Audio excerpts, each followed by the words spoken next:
warahmatullahi wabarakatuh. Selamat pagi semuanya. Bagaimana kabar anak-anak hari ini? Alhamdulillah, semoga semuanya dalam keadaan sehat walafiat. Selamat datang pada pembelajaran IPA hari ini bersama saya, Ibu Tiara.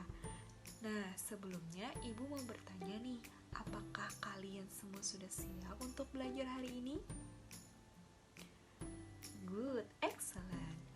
Sebelum kita memulai pembelajaran hari ini, alangkah baiknya kita berdoa terlebih dahulu ya, agar pembelajaran kita dapat berjalan dengan lancar serta membawa manfaat bagi kita semua. Amin. Berdoa dimulai.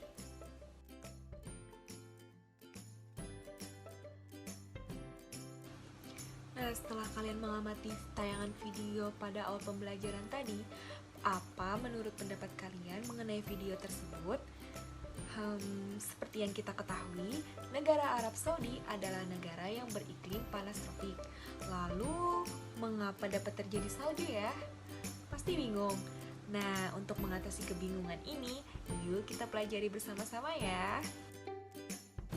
Jadi, pada hari ini kita bersama-sama akan mempelajari tentang materi perubahan iklim serta dampaknya bagi ekosistem. Nah, untuk lebih memahami materi, yuk kita pelajari bersama-sama. Tetap semangat walaupun belajar dari rumah saja.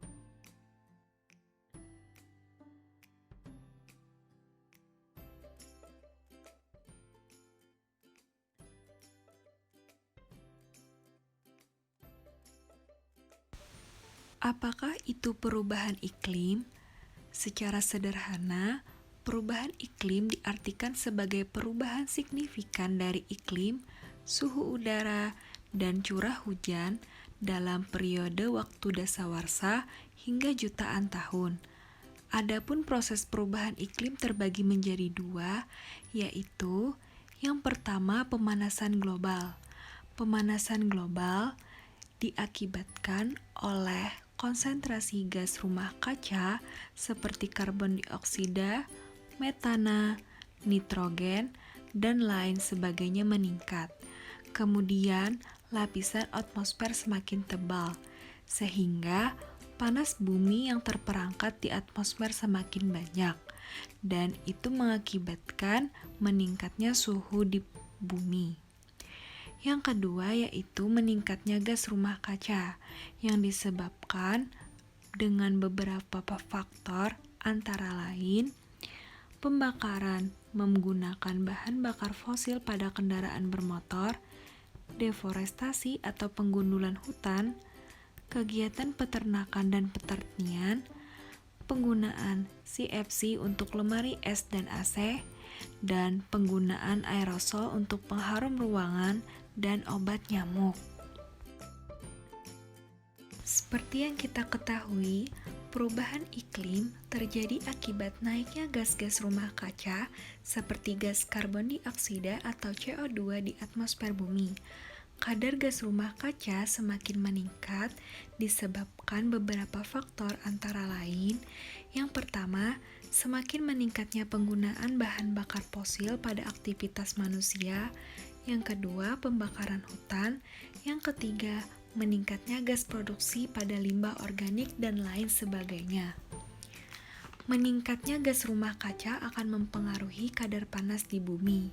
Gas-gas rumah kaca pada atmosfer bumi akan membentuk lapisan sehingga memerangkap cahaya matahari dan mengakibatkan suhu bumi semakin panas. Adapun akibat dari pemanasan global antara lain sebagai berikut.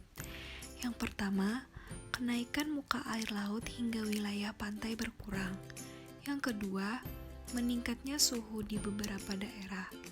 Yang ketiga, meningkatnya kejadian hujan ekstrim dan menyebabkan banjir dan tanah longsor. Yang keempat, meningkatnya penyebaran wabah penyakit. Yang kelima, timbulnya berbagai hama.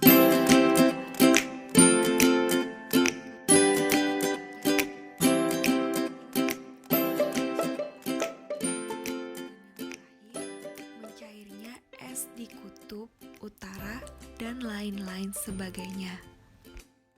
Nah, itulah tadi pemaparan materi, akibat atau dampak dari pemanasan global ya anak-anak.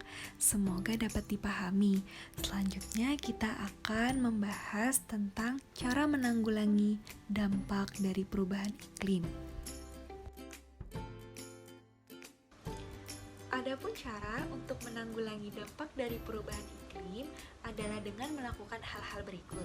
Yang pertama, mengurangi penggunaan bahan bakar fosil seperti gas alam dan batu bara. Yang kedua, kita dapat mengurangi pemakaian kendaraan bermotor pribadi dan dapat beralih dengan menggunakan transportasi umum, atau kita dapat menggantinya dengan bersepeda dan berjalan kaki. Yang ketiga, menghemat listrik. Nah, itu dapat kita lakukan dengan cara mematikan lampu pada siang hari atau dapat kita menggunakan lampu hemat energi. Yang keempat, melakukan reboisasi atau penghijauan. Tumbuhan mengikat gas karbon dioksida pada proses fotosintesis. Hal ini dapat mengurangi kadar peningkatan karbon dioksida di udara. Yang keempat adalah mengolah sampah dengan 3R. R yang pertama adalah reuse, artinya menggunakan kembali sampah yang dapat digunakan. Yang kedua adalah reduce. Reduce adalah mengurangi barang-barang yang berpotensi menghasilkan limbah. Yang ketiga adalah recycle, artinya mengolah sampah menjadi produk-produk yang bermanfaat. Mudah bukan anak-anak? Yuk, mari kita bersama-sama menyelamatkan bumi kita dari dampak perubahan iklim, karena langkah kecil kita saja dapat menyelamatkan bumi kita tercinta. Nah, mungkin cukup sampai di sini video pembelajaran dari Ibu. Semoga bermanfaat. Wassalamualaikum warahmatullahi wabarakatuh. Bye-bye.